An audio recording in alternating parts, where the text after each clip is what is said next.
Peaceful greetings, everyone. My name is Thupten Tendar. I work at the Center for Nonviolence and Peace Studies at the University of Rhode Island.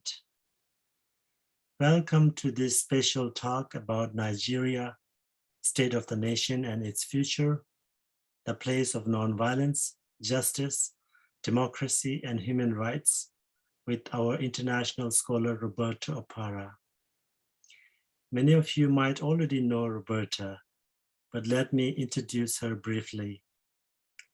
Roberta works to grow empathy, connection, and conversation as diversity and inclusion training facilitator, international teaching scholar, and certified level 2 trainer in Kingian nonviolence. She holds degree in law, organizational communication, and human resources. Roberta clerked in the Judicial Office of the Constitutional Court of South Africa. She has training experience in Kingian nonviolence and peace reconciliation, peace psychology, nonviolence and global studies. As an alumna, she remains active in the interdisciplinary field of nonviolence and peace, diversity and inclusion, justice and equity, organizational behavior and communication, labor relations, and human resources. Today's topic is, which way Nigeria? Is there a hopeful future beyond the fray? Ladies and gentlemen, please welcome Roberta Opara.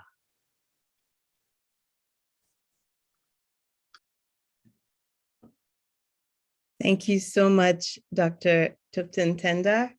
It's such a pleasure to join you this evening and to all of you who will be seeing this recording, and especially to the cohort of the International Relations class, of which Dr. Thupten is adjunct for and instructor for. It gives me great delight to be here this evening to join you all and to convey the host of sentiment and a little bit of wisdom, little bit of information and knowledge about a country state that is beloved. It's one that causes joy and heartbreak at the same time. So it's a mix of emotions, being able to just discuss the facts and the details, but also try and weave in the personal stories and the personal insights learned along the way. I will be screen sharing as we start a video, and then I'll transition to a PowerPoint, and then we'll end with another video. So if there are any pauses as I look at my buttons to start the screen share, please forgive that. So in a special way, I want to acknowledge that the title of this program this evening, of which you were all invited to and which you're viewing now, is not a new one. It's a question that has been asked for decades now, and asked by a very vocal, very known, very renowned and respected voice in the artist industry by name of Sonny Okosun. The great and late Sonny Okosun asked that question. And it's a question that resounds and continues to resound over the decades since. So by way and out of respect, also in great acknowledgement of the month of October, which is significant in a big way. October 1st is the birthday of Nigeria. We gained independence in 1960. So October 1st is the birthday anniversary of the nation every year. And especially, we remember in a very delicate way, October 20th, 2020, when there was a protest, a peaceful protest, a mass uprising, and there was a use of violence and force, and lives were taken. And we understand that over 50 lives were taken, and in many cases, individuals unaccounted for. So we're aware of the tragedy and the heartbreak that happens within the month of October. And on a somber note, I would like us to, in 30 seconds, acknowledge just a minute of silence as I respectfully also transition to the music and the song which spurred the question of this talk this evening. So thank you again for being here.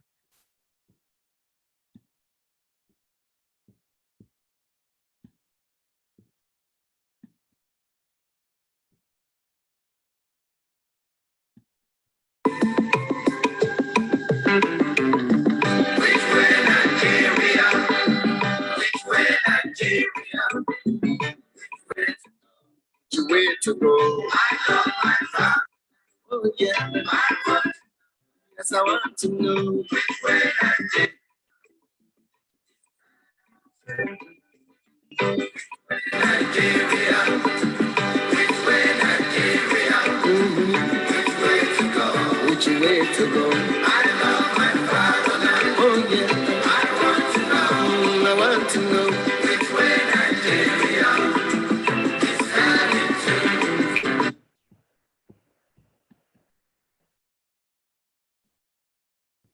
Of course, the song extends, asking much more in-depth questions, but we would investigate one or two of those questions during our time in this talk.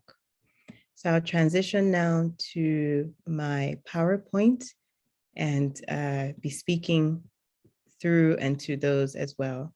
So again, thank you for making out time to join the program, to view the program, and for indicating interest earlier on to be part of the program. Again, a beautiful poster and programmatic event flyer and arrangements, all done by, of course, Dr. Tupton. Much respect and thanks to him.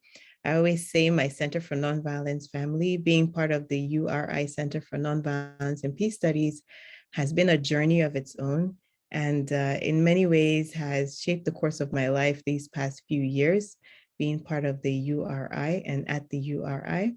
So in a special way, I do want to thank and acknowledge Dr. Kristen Johnson, Dr. Skip Mark, and of course, Dr. Tupton Tender, who puts together these programmatic initiatives and who is guiding the NVP, Nonviolence and Peace, Global Peace Class, MVP 500, offered to the International Relations Master's Cohort. So I also want to acknowledge each of you in your class. Some of the issues we'll be investigating and talking about are issues that you've already discussed or you've been researching as political science majors. These are questions that you may have already answered, may have already looked into and investigated, but should also guide your research when you're looking at other countries, especially when you tackle your conflict analysis and your assessment and make your peace recommendations for your class.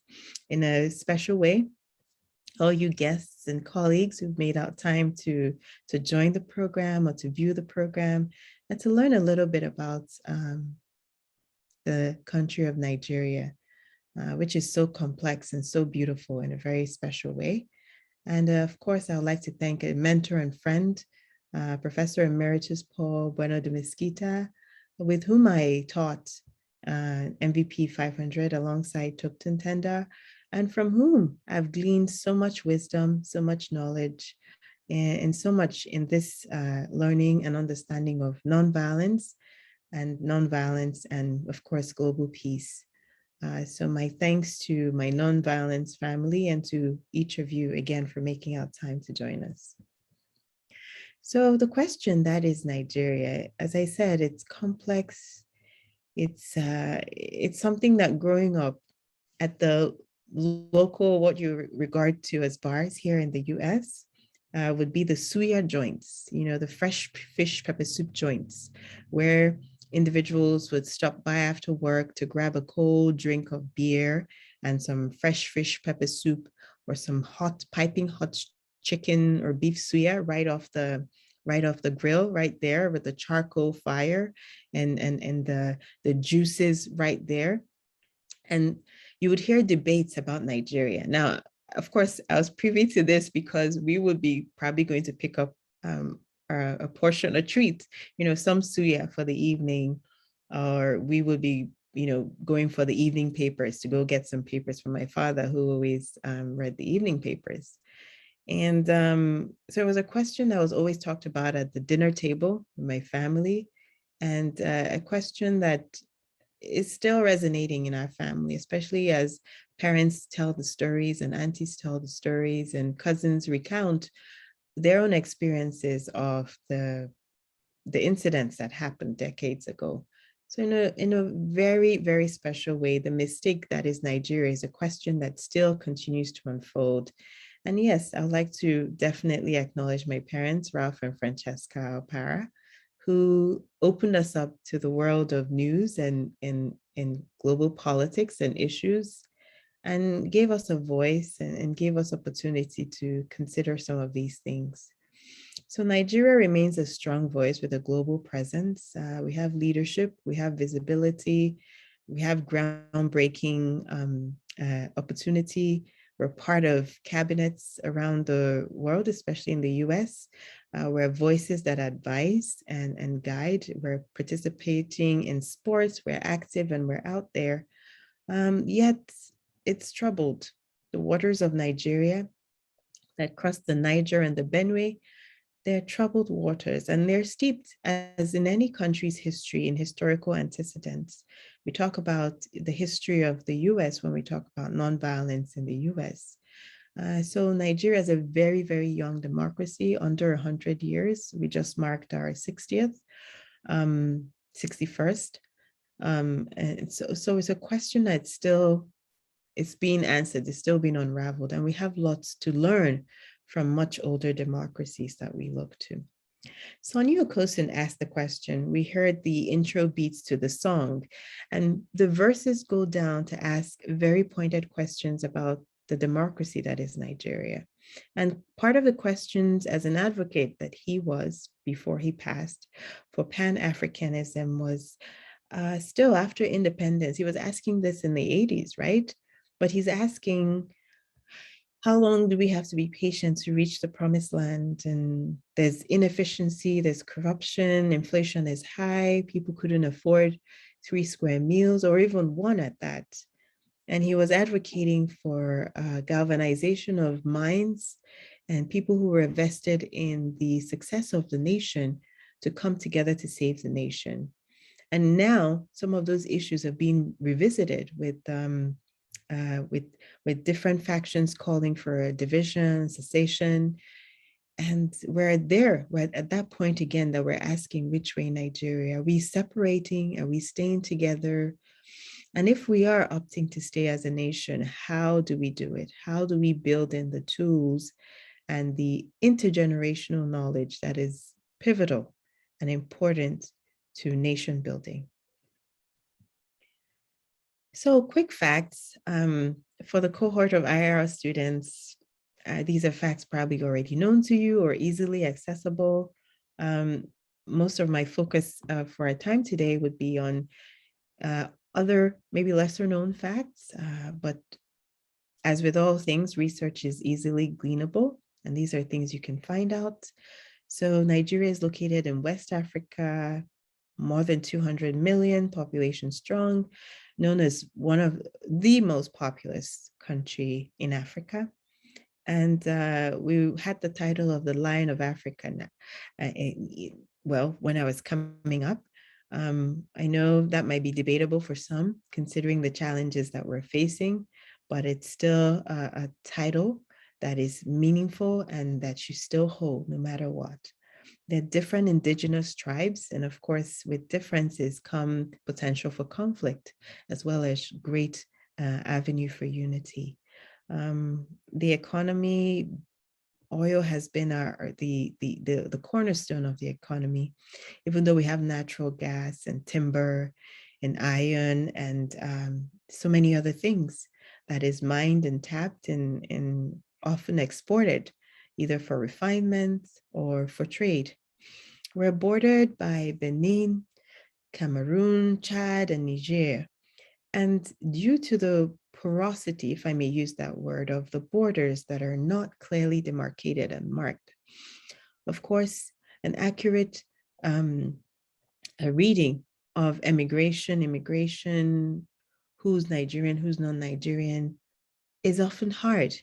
Because when the borders are unmonitored and they're porous and people can ingress and egress at will, you have, of course, factors or factions that use this to their gain. And we've seen this as part of the fuel of the violent epidemic in the Northeast region, and that has spread around the country. We have a federal system. We have 2 legislative houses. And as I said, our independence was October 1st, 1960. We were colonized by the British and gained our independence in 1960. And we have a dry or a wet and dry climate. So it's a savanna climate. And Nigeria boasts of so many beautiful places, edifices, monuments, people. It's bursting with style and fashion and knowledge and life and livelihood and vegetation and all these things that could make a nation rich and populous and beautiful and really thriving. But as with any good and any blessing, that can be a source of division and controversy.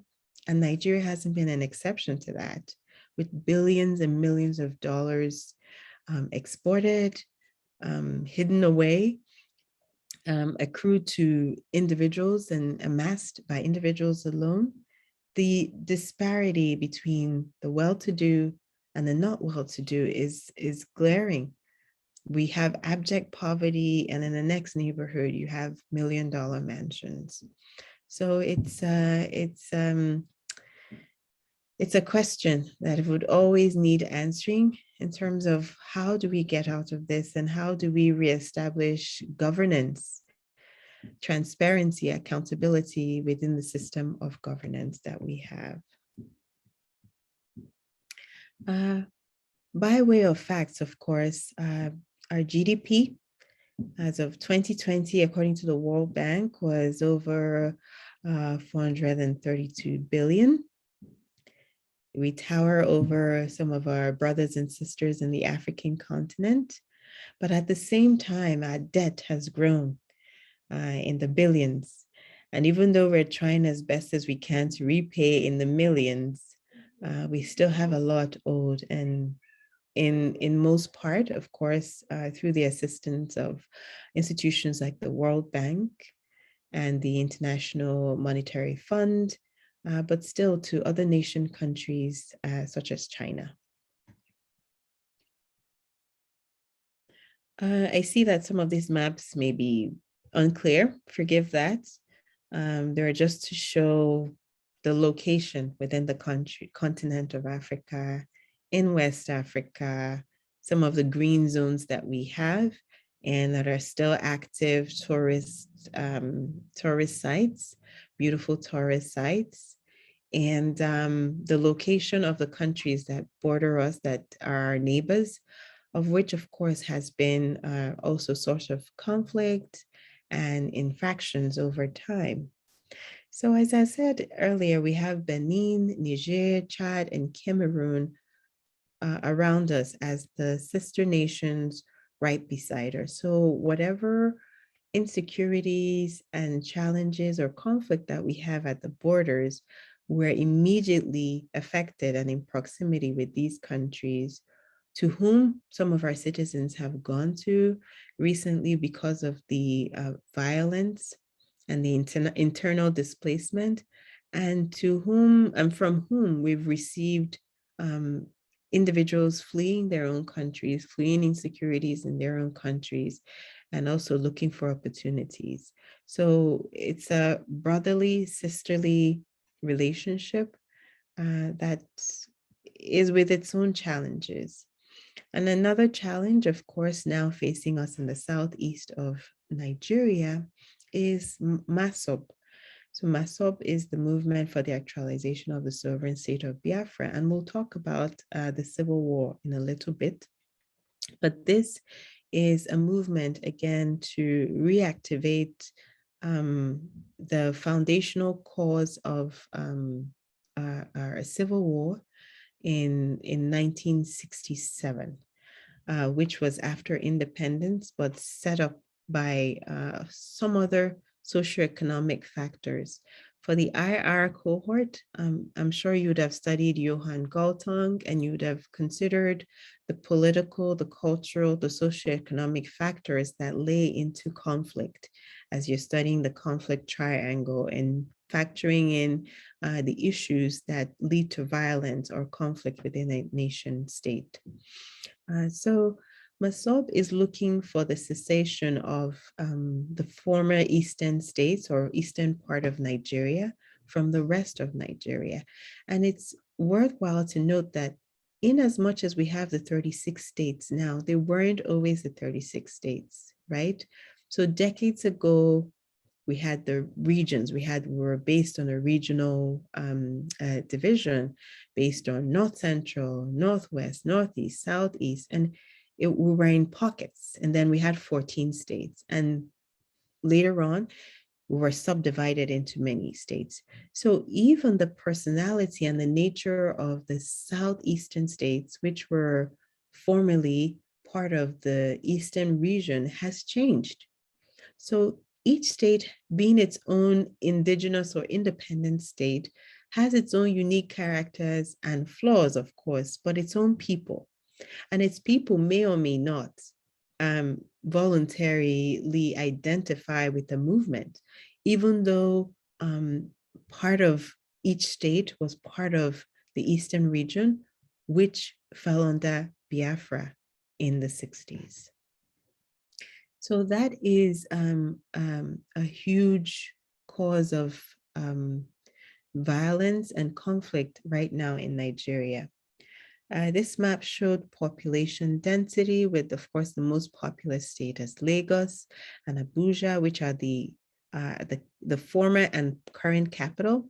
Our Lagos is the equivalent of New York to the United States, and Abuja is the equivalent of DC, where you have the administrative capital, and then Lagos being the trade and the commercial area. And it's the most populous city and state in the country. So Nigeria, you can look at it from very different perspectives, right? You can look at it based on the geographical locations, the capitals of states, the green areas, the wildlife zones, the protected areas, or the categorization based on regionalism, former regionalism. So in my work with the Diversity and Inclusion Badge Program, also within the URI, we come across the concept of intersectionality. And that comes up where you're managing different facets that lead at the end of the day towards either oppression, but that bridge or unbridge a gap when you're talking about oppression, opportunity, and of course, power and privilege. Intersectionality is used in many different ways, especially, of course, when you're talking, when we're having conversations around gender and sexuality, it comes up. But also it comes up when we're talking about the unique aspects of power and privilege. So it's also a lens with which I said might be interesting for us to look at a nation state as Nigeria. In considering the intersectionality of conflict, you have to also factor in, or we have to also factor in, of course, the history of the country and the factors that feed into that history. So you see the rings these can apply to an individual, to a people, right? Or to a race. And you can see how the legal system of colonization, politics, globalization, capitalism, war, the immigration system, historical forces, economy, you can see how this can apply to any country, any state. So it's a lens through which you can always approach research for any country in the world, especially as you consider political science. But for our purposes, we just want to highlight that the politics of Nigeria, the historical forces, the economic system, all go to affect the Nigeria that we know now, and set the pathway for the Nigeria that we might encounter tomorrow. beautifully captured is a very, very detailed and very, very, very, very well articulated research piece by the Africa Center for Strategic Studies. My kudos to them. And in this very instructive map, they help us not only construct and aggregate the main security threats in Nigeria, but where those have been focused, especially in the past 2 to 3 years. It could be a 5-year research span, but they help us look at it as a current operating a status. So if you were to do a conflict assessment, this would be a go-to chart for us to consider the country of Nigeria. And we see that the militant Islamist groups, the Boko Haram, that had an insurgent movement, so came in or have had great influence coming from the Northeast region and then section off into parts. But we've had so many reports, so many clashes, so many reports of violence from that region, from Borno going into the North Central zones. We have a presence of criminal gangs. As with all conflict and violence, once there's a sort of uprising of sort, you have factions that feed off of conflict and violence. You have people that benefit and grow from conflict and violence. And it's a tragedy. It's always a tragedy. And so within that, you also have the herdsman, farmer-related violence. Many of us have seen and heard the reports of the Fulani herdsmen, where they've been killings, and there are different reports about if each of these individuals is actually a Nigerian, or if some of the actors are using the cover to take lives and build insecurity and build in lots of violence into the country. So from the Southeast region, we now have the Biafran separatists and piracy. In the South-South, so Southeast and South-South, South-South is the rich Niger Delta area, which is a main source of the oil that is sourced in Nigeria. It has been sourced from the South-South Delta region, and its people, we'll see a little bit about that when we talk about MASOP. Its people have decried the extraction from the land without giving back to the land and the people. So with that, you also have security sector violence. Now, this is manifest in kidnappings. So even in the Southeast, I'm from the Southeast. So even in the kidnappings in the region, the armed robbery, the assassination attacks. Most of us heard of the tragic assassination of a respected mind, an individual. I would try and stave off emotions, but it is heartbreaking and heart-wrenching to hear and read reports of assassinations in this day and age. Dr. Akunyili of blessed memory, whose life was also cut short. So you have all this going on in this one country. You have all these security threats, you have all these movements, and yet people have to wake up each day to provide for their families. They have to see to their businesses. They have to be responsible for finance and trade and industry, and they have to make the country work to be a sustainable nation state. Again, kudos to the Africa Center for Strategic Studies, as this gives us a guide point and another lens to, in a snapshot, capture the security threats that are fodder and fountain for conflict in Nigeria.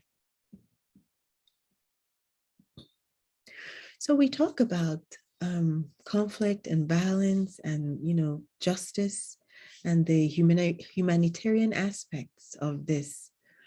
and the human rights aspects of all of this. Of course, with killings and deaths and threats and kidnappings and insecurity to life, there is that humanitarian aspect, right? So according to the UNHCR, in the Northeast, based on the infractions that we've had and the security threat, they estimate about 2.7 million people have been displaced.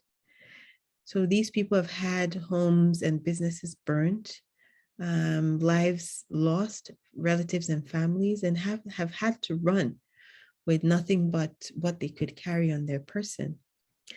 In the North Central and the Southeast, they estimate over 65,000 internal refugees due to group attacks. So from the Middle Belt to the Southeast, because there would be attacks. And with the Fulani herdsmen attacks, you would have attacks moving it because they're nomads and they're moving with cattle. So you'd have attacks in different states at different times. And so you'd have insecurity that wasn't centralized or acute to a specific area, but moving because of the nomadic nature of the individuals that carried out these dastardly acts. So the humanitarian crisis springs up naturally with the conflict and the violence that has escalated in the past few years in Nigeria. The UNHCR also provides a population snapshot. More than 2 million internally displaced people. And of course, more than 3/4 of those are up north. So up north, within the north, from the North Central to the Northeast. And then we have citizens who are actually leaving. So emigrating and going to the sister countries or the neighbor countries. They estimate over almost 200,000 in Niger and over 100,000 in Cameroon. So we see that, of course, the resources of any country, as the US itself experiences with asylum seekers and immigrants at the border, is that the resources of the regions are also challenged. The resources of the countries are also at risk. They're up for grabs, and it's a humanitarian crisis. So however we look at it, whether we look at it intellectually or statistically, it is human beings, men, women, children, families, just trying to find safety, trying to find a place where they can be out of harm's way and no longer under threat of sudden death and sudden killing and sudden loss. Again, they present a graph to show the escalation of the refugee crisis in the neighboring states. So not only do we have individuals coming in, seeking asylum or being refugees from other countries, we now have Nigerians leaving the country as refugees because they have nowhere else to go, and everything they have has been taken away. It's been lost by violence, armed conflict, and they just need a place of safety. They need to find medical help. They need to find refuge. And either way we look at it, it's a humanitarian crisis. And we see the escalation of in numbers just this past decade with the increase in violence, especially through the insurgency and the militant movements. So we want to relate it to nonviolence and to finding a place within conflict that is graspable or can be addressed or it can be looked at with a different lens. So we call to mind and we call to we call to the table as we research and look into violence, making a violence assessment, gaining insight on violence and what has worked. A luminous mind as Gene Sharp, and founder of the Albert Einstein Institute, of which he remained active till he passed away, and amazing mind. And he stayed true to form, and he made a difference in the world. He himself was a conscientious objector. He practiced civil disobedience, so he practiced what he preached. And when he objected to serving in the Korean War, and he served time for that, served a few months in prison. And he studied pacifists such as A.J. Muste, studied under A.J. Muste, and of course gleaned from Gandhi's own leaning and Gandhi's own journey and Gandhi's own practice and observation of nonviolence, especially with the Salt March and the movement for the emancipation of his own people in India. So Gene Sharp wrote so much. He wrote many things, but of course, he's astutely remembered for the playbook for nonviolent revolution and his distillation of core insights for how to overthrow a dictatorship and a militancy, and a military regime and autocrats. And of great fame is From Dictatorship to Democracy, which is a 93-pager, which he wrote. And it had been found in different places around the world. So there are different schools of thought as to whether reading that instigated these nations, or they were looking for tools to actually support a movement to something better and towards democracy. And his work happened to come into their path or be translated at the time in the pathway. So from Burma to Serbia, Ukraine, the Arab Spring, his work From Dictatorship to Democracy was found, was burned, was banned, and he wrote so much. And there was a recent documentary about him, How to Start a Revolution, which speaks to his reach and his work on influencing really uprisings around the world. Now he studied in his own appreciation, assessment, and approach to conflict and the use of civil disobedience or nonviolent action. As mentioned, his treatise From Dictatorship to Democracy also outlined the methods for nonviolent action, and he listed almost 200 methods. Usually, or commonly or popularly, we think it's, taking to the streets, which is part of it, protest, of course, social media action. Of course, that would have been included if social media was what it was when he wrote it, but it's still galvanized in the use of communication. And he saw it as the use of pragmatic, strategically planned nonviolent struggle. And he saw these methods as useful, as highly effective for application in conflicts and used by the masses to lift oppression and as a substitute to violence.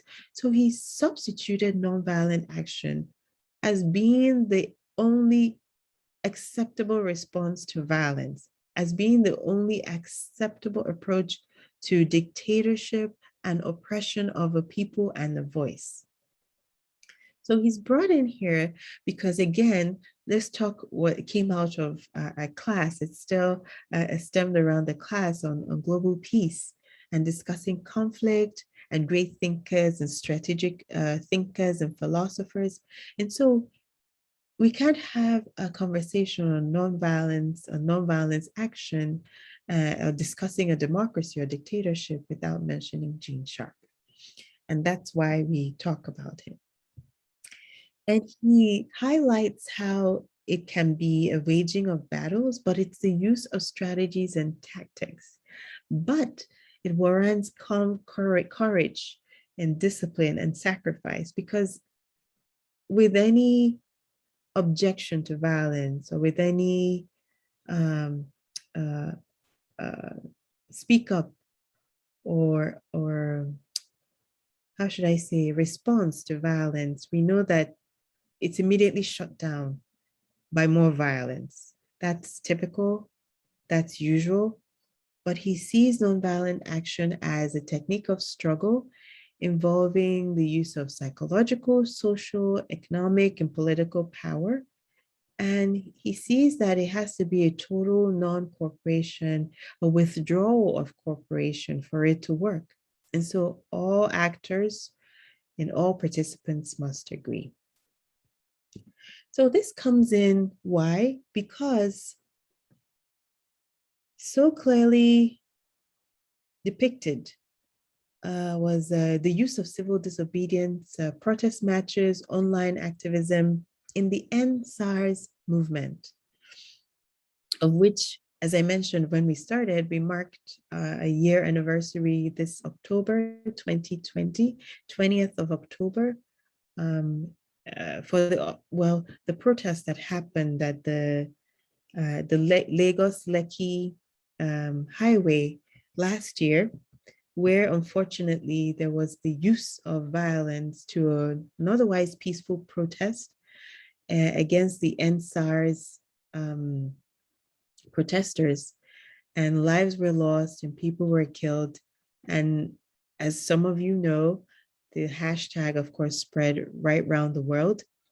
And there was a public and international outcry against the use of violence, against people who were protesting use of violence in the first place, against the special armed robbery units that had been given power to curb armed robbery, to curb violence in regions, but had been also used to harass and oppress young men and individuals and citizens. And so there was a public outcry to the use of this special arm and special anti-robbery units. And then the response was more violence, and we lost a lot of lives. So it comes into understanding the place of violence and non-violence within a nation state such as Nigeria. And British reporter, journalist put it so well.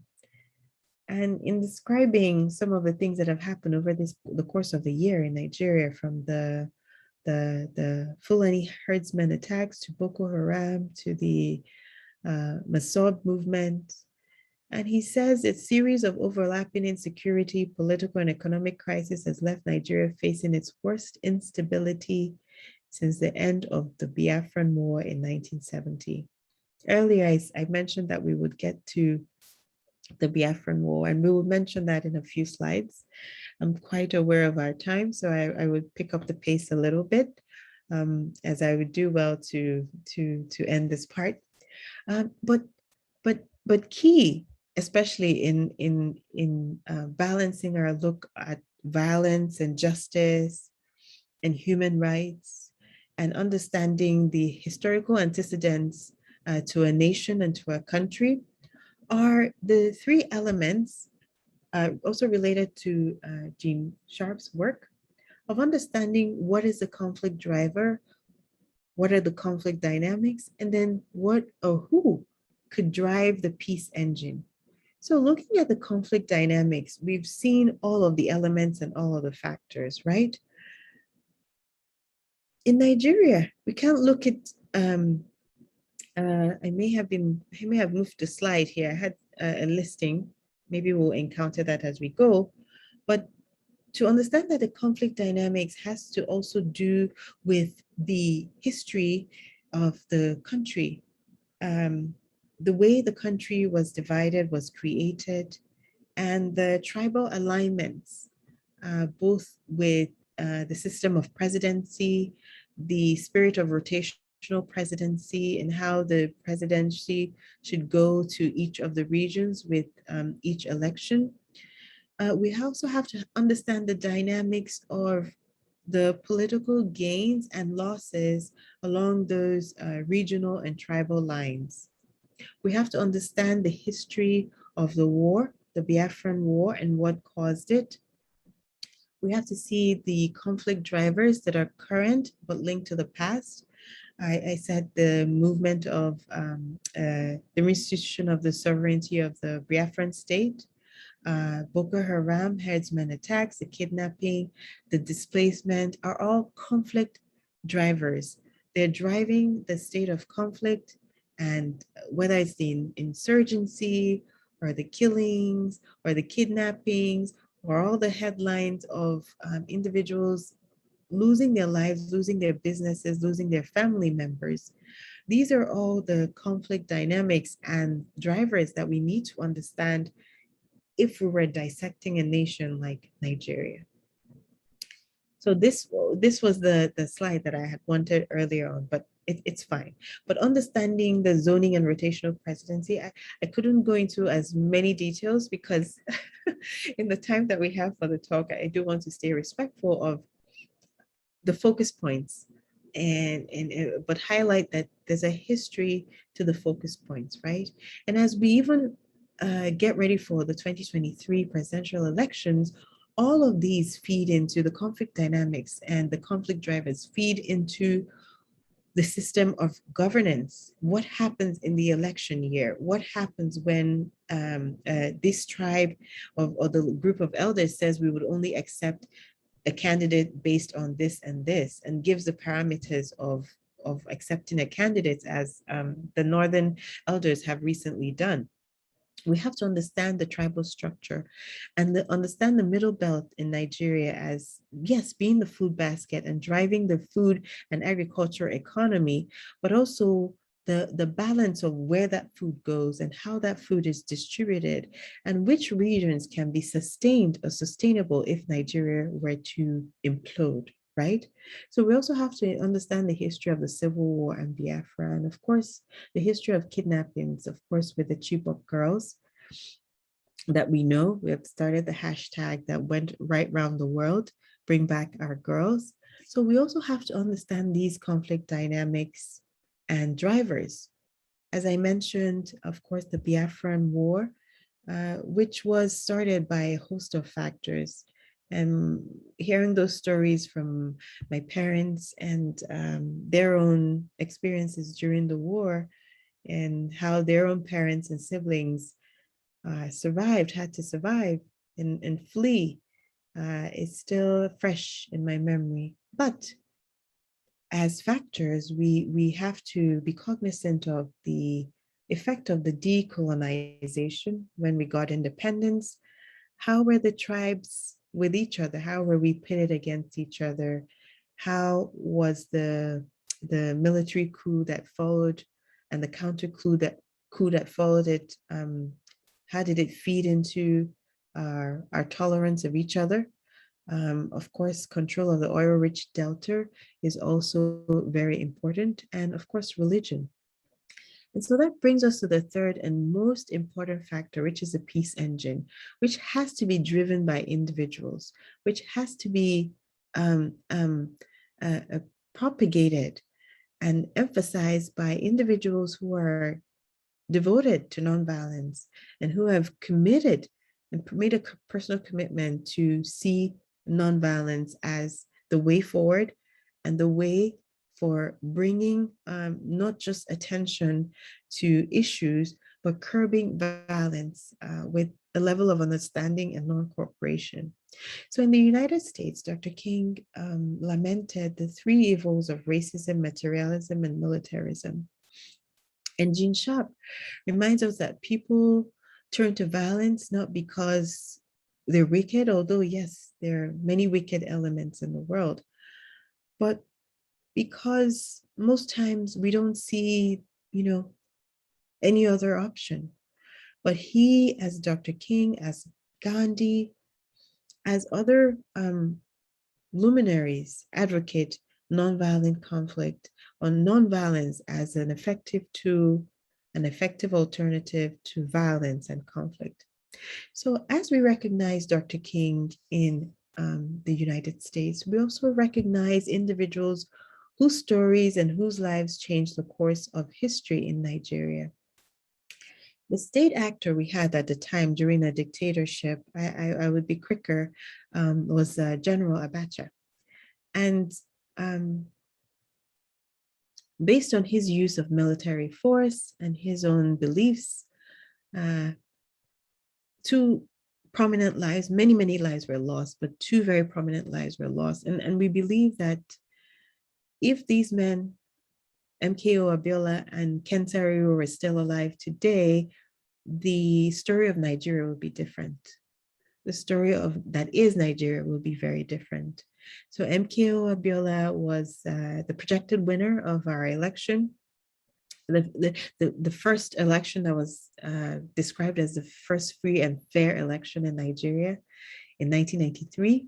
He was a philanthropist and a very successful businessman in his own right.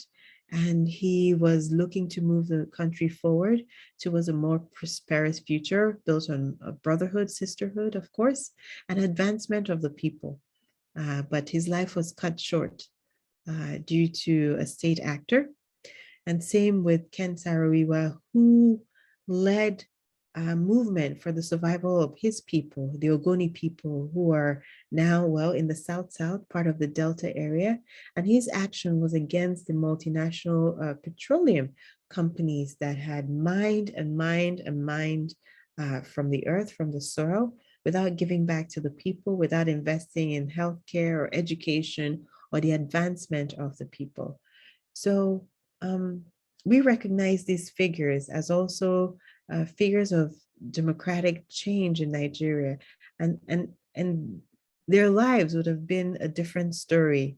Seeing their lives through would have been a different story for our country. But we recognize that the peace engine can only be driven by individuals. It's one thing to know the concept, but it's another to have those drivers of peace engine.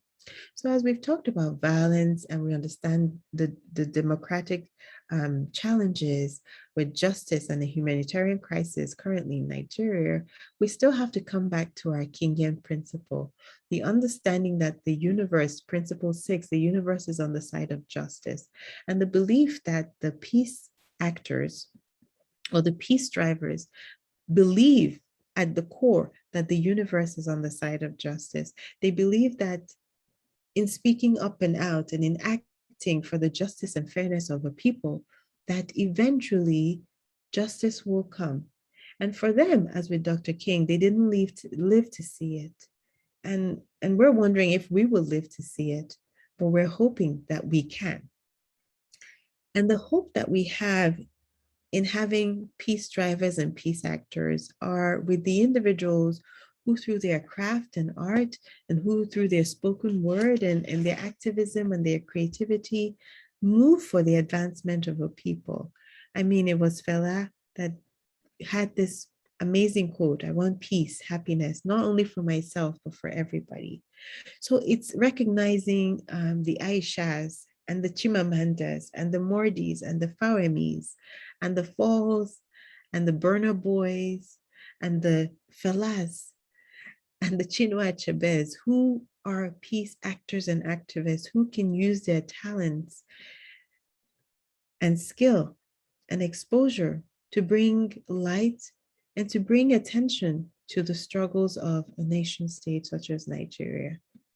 We see things happening across the world. We see a different line of movement, and in attaching to a hope that through the conflict, despite the conflict, through the violence, that there's some hope that we can still continue to reach to.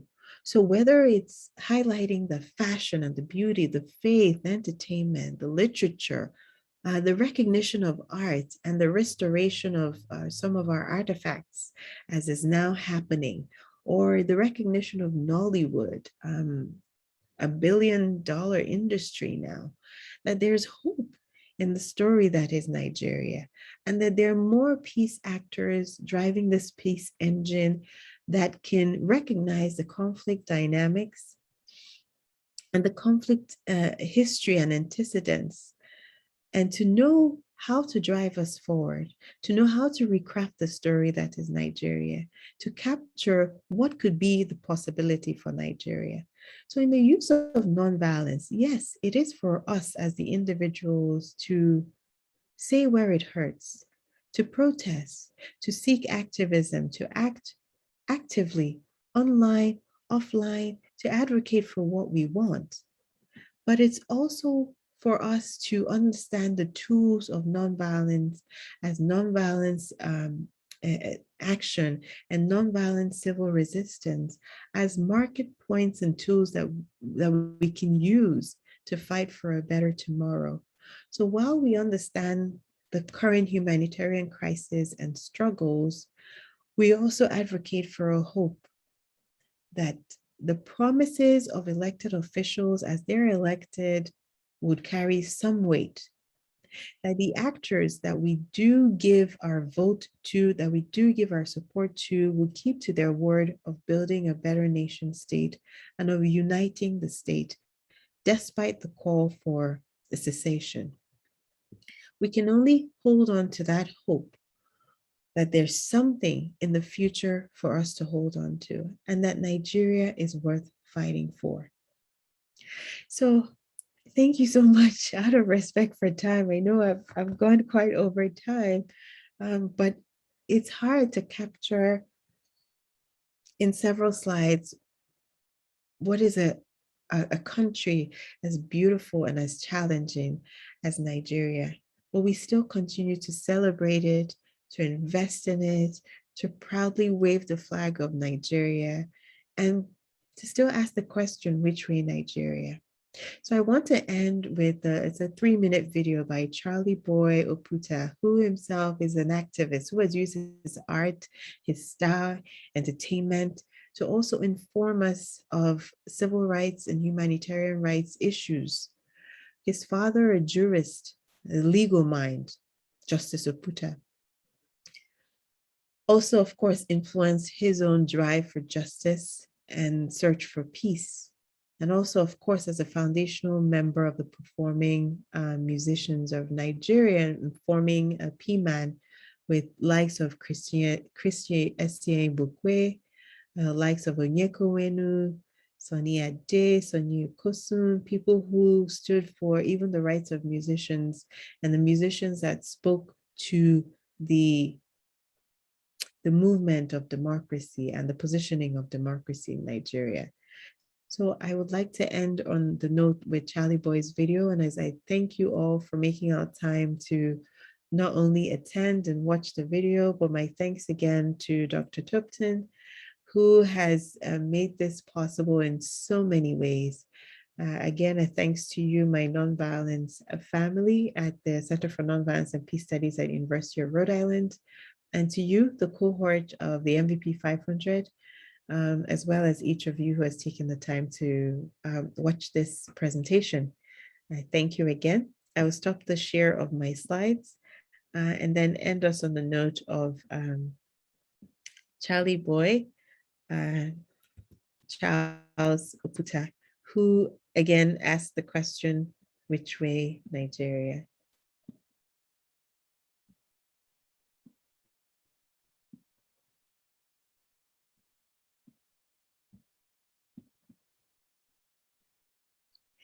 And his video starts with live video from that movement last year in 2020. Which way Nigeria? Which way will they go? Fatherland. I want to know which way Nigeria? Which way will they go? I love my fatherland, you. Me, I want to know. Special dedication to the man that was Sonny Oputa.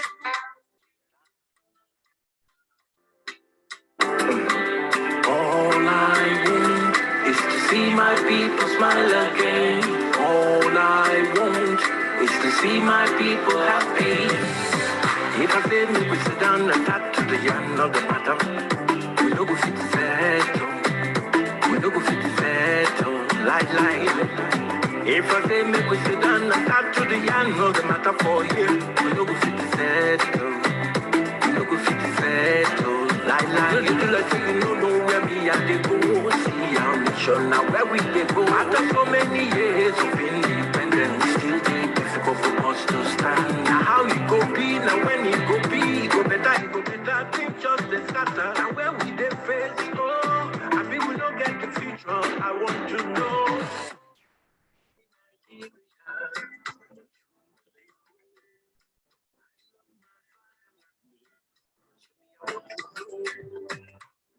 Nigeria.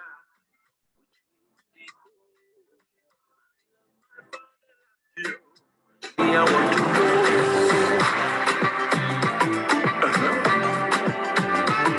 Okay now.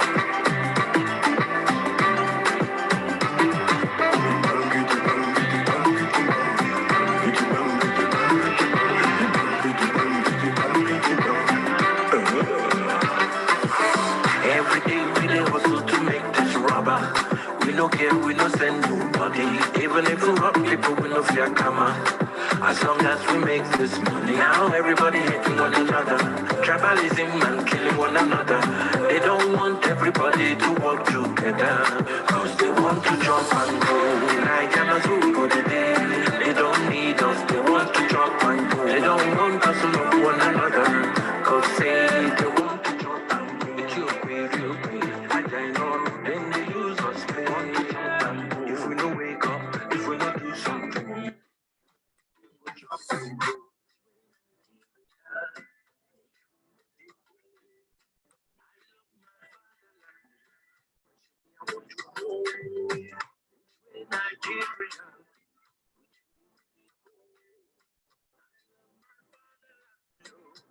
I want to know.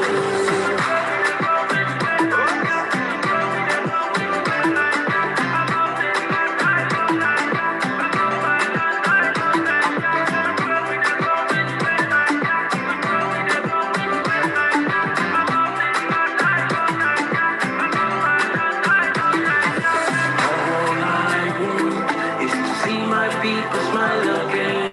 All I want is to see my people happy.